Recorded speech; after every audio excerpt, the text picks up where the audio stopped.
بسم اللہ الرحمن الرحیم۔ غار ہرا اور پہلی وحی۔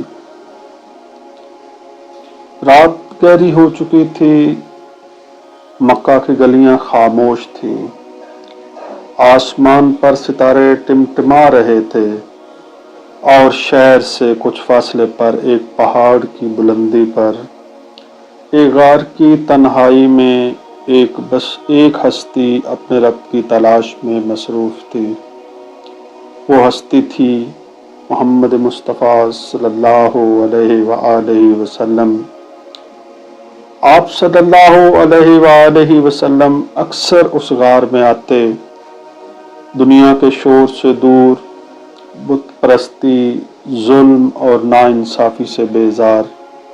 آپ صلی اللہ علیہ وآلہ وسلم سوچتے، غور کرتے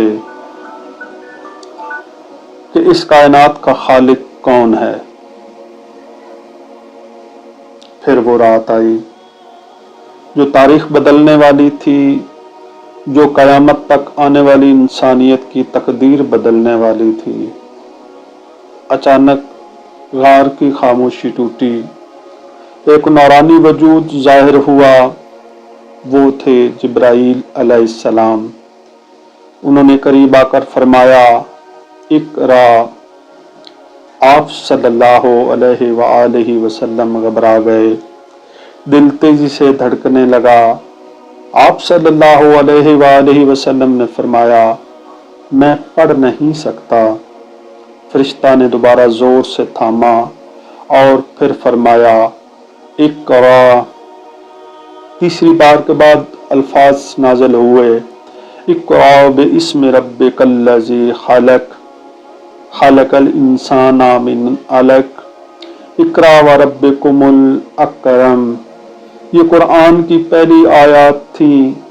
یہ اعلان تھا کہ اب اندھیروں کا دور ختم ہونے والا ہے۔ یہ پیغام تھا کہ علم روشنی ہے اور سب سے زیادہ کرم کرنے والا رب ہے۔ آپ صلی اللہ علیہ وآلہ وسلم کانپتے ہوئے غار سے نکلے، دل میں خوف بھی تھا، حیرت بھی۔ گھر پہنچے اور فرمایا، مجھے اوڑا دو، مجھے اوڑا دو۔ حضرت خدیجہ الکبریٰ صلوات اللہ علیہا نے آپ صلی اللہ علیہ وآلہ وسلم کو تسلی دی اور فرمایا، اللہ کی قسم، اللہ آپ کو ہرگز رسوا نہیں کرے گا۔ آپ صلہ رحمی کرتے ہیں، غریبوں کا بوجھ اٹھاتے ہیں، سچ بولتے ہیں۔ اسی لمحے سے نبوت کا آغاز ہوا، اسی لمحے سے انسانیت کو ہدایت کا چراغ مل گیا۔ سوچئے، وہ پہلا لفظ کیا تھا؟ اقرا، یعنی پڑھو۔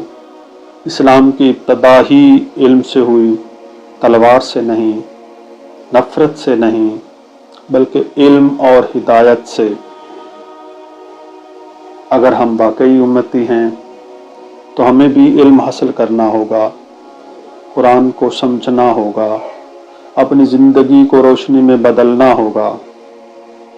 اے اللہ، جس رات تو نے پہلی وحی نازل کی، اسی طرح ہمارے دلوں میں بھی ہدایت کی روشنی پیدا فرما، ہمیں قرآن سے محبت عطا فرما اور ہمیں سچا امتی بنا دے۔